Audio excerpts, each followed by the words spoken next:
You know what, guys? I'll be honest with you. I'll be very honest. If there's an episode that is insanely important to your success for the rest of the year, it's this one. Because all too often, and I know you probably have the same feelings, but all too often, it ends up just being a case of towards the end. Now you have to sort of save the semester, you know? You have to start running those operations, and usually by then it's often too late and your fate is already decided. Of course, you should never stop, you should never quit, you should always persevere, push forward, no matter your situation. But there's so much that you can do to help yourself by just getting the semester off to the right start. And this is why this video is so important. And at the beginning of every single semester, I'll always make this video because, you know what, I think at times we underestimate how little time we actually have before big tests, before exams, before assessments are due. We see it as being far away, we have a lot of time and stuff like that. And then we get to moments in the semester where we become under an extreme amount of pressure because we've been procrastinating the whole semester. We haven't done much work because, hey, there's still a lot of time. So, yeah, guys, I'm gonna break down today for you guys how to get your semester off to the right start. So, first off, key in getting your semester off to a great start is being consistent from day one. This is the most important thing that I can give you. I really want you guys to internalize this one here.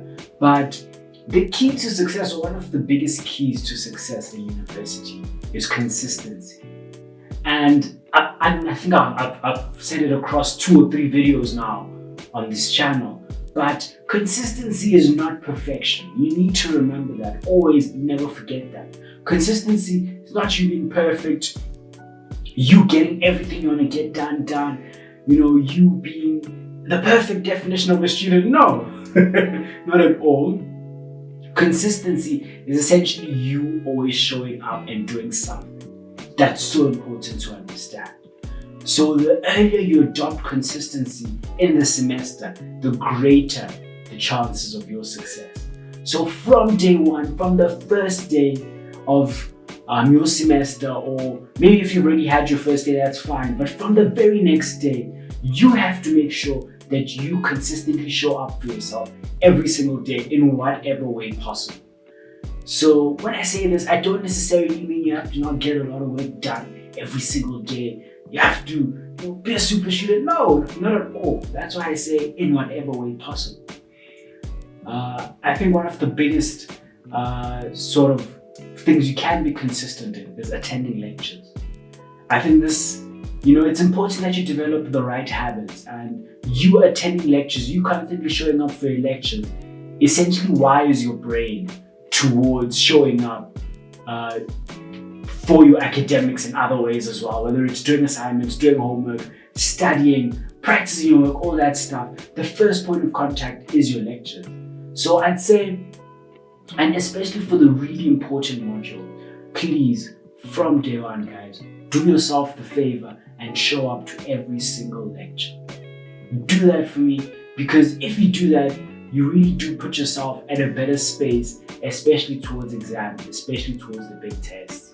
And people underestimate what's often said in lectures, because usually the lecturers, at the end of the day, they're the ones who set your papers. They set your exams, your tests, all that stuff. And they know what they're going to test. So they usually teach towards what they're going to test. So just showing up every single day, coming to those lectures, and actually maximizing, not just showing up, being present, but actually properly being in the lecture, interacting, writing notes, stuff like that. You cut down your study time by so much. Because I think a lot of us end up just skipping lectures, then we get into the habit of just trying to self-study everything. You're not going to perform as well as you want, I promise you that. Because there's so much stuff that you yourself are going to miss, or maybe perhaps you won't understand it as well. But in the lecture, having it explained to you, then coming back and studying it, you're way more efficient, and you internalize the information better. So make sure that you're just always coming up to your lectures, and as often as possible, because it's very easy to get complacent. It's very easy to get in the zone where, I'm not writing anything at the moment. I'm not under too much pressure. I don't need to be doing this.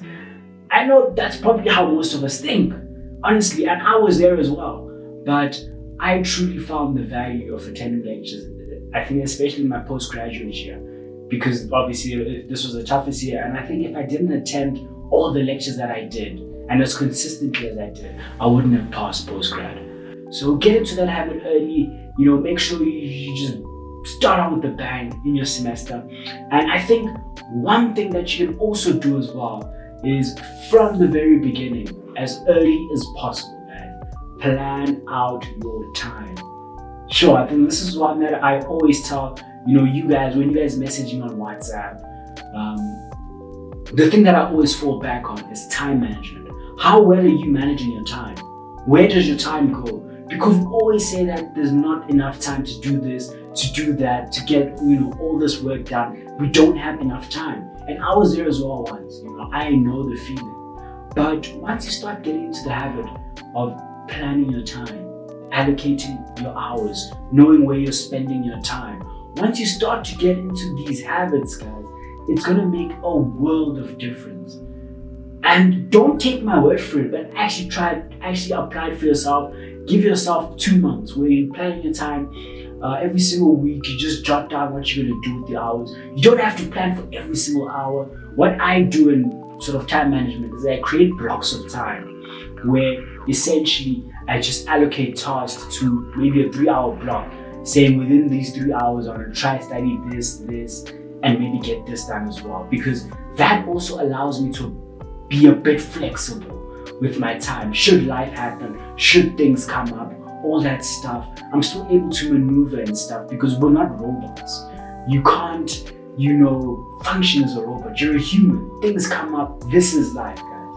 So plan your time, be realistic with it. Make sure you know where your time is going this semester. And I think if you just do these, these first few things which I've told you guys, it's gonna put you guys so far ahead.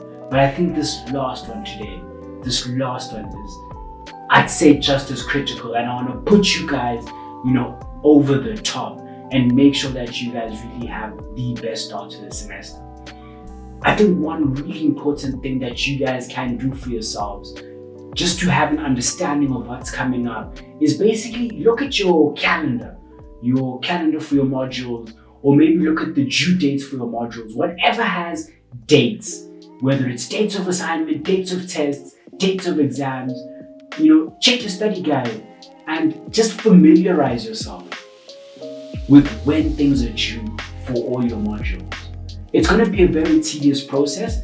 Maybe it might take you a bit of time to just go through all your modules, but invest this time, guys.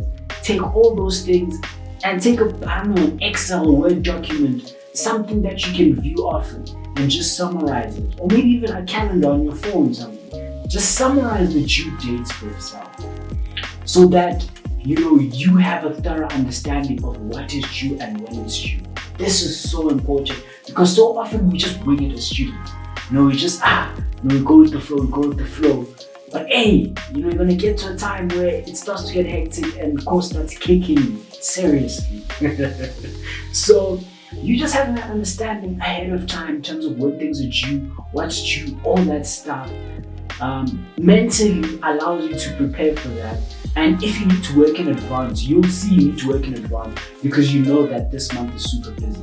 This month is hectic, insane, so much is going on. Maybe this month is a bit better for me, so I can, work a bit ahead, and so that I'm not under pressure here. That's the sort of thinking you need to have. That's the tactics that you need to be implementing in your semester. You have to use all these tools that are available to you. You have to maximize as far as possible, and you have to get on top of your academics before they get on top of you. Because once you start to feel like you're drowning, maybe you're starting to struggle with a few modules, you're falling behind on assignments, things are not looking good, then always problems pile up and more things come up and stuff, to the point where you feel super overwhelmed and then demoralized. You're not going to finish the semester, you won't pass. I think a few of you have gone down these sort of train of thoughts that I'm talking about. I have as well, 100%, which is why I'm bringing all this to you now, because I don't want you guys in a situation towards the end of the semester where you're sitting at a year mark of 40%, 35%, you don't make exam entrance, or you just make exam entrance and now you're under extreme pressure to pass your exams. I don't want that for you guys. I want you guys to pass your modules well in advance, do well, move on to the next level, and eventually, of course, get your degree, because that's what it's all about here. So, I can give you guys all these tips and all these things here, but if you guys don't apply them for yourself as well, it's not going to help you out. I'm trying to do my part here, for your success. But if you don't want to help yourself, there's nothing anyone can do. There's nothing your lecturers can do, your parents, myself. The only person who really can, make sure that you are successful is, of course, you. So I think my biggest thing for this semester as well is, please don't forget to apply these things. Don't forget to actually use these in your lives and be consistent with them. Don't just try it for 2 weeks, give up, be tired, and go back to your old ways, but really focus on just implementing these new habits, creating new habits for yourself, better study habits, better living habits as well. And look at it as a long-term thing for yourself, that this is something that I'm going to implement in my life long-term, because I do want a better life for myself, less stress, less anxiety, all that stuff, guys. So I hope this has helped you, and I really hope you guys go out there, you guys apply these things, you smash the semester, and you come back with those marks that you want. As always, it's been me, Sifiso, here with another episode. I'm absolutely enjoying doing all these episodes for you guys, this podcast. I hope you guys are enjoying the episodes as well, obviously. If you did enjoy this one, guys, leave a like, please. If you're not subscribed to the channel, because most of you who watch aren't yet subscribed, guys, please subscribe. I post content weekly for you guys, try to get you guys the best stuff. And of course, guys, until the next episode, let's continue on our journey in creating a better world.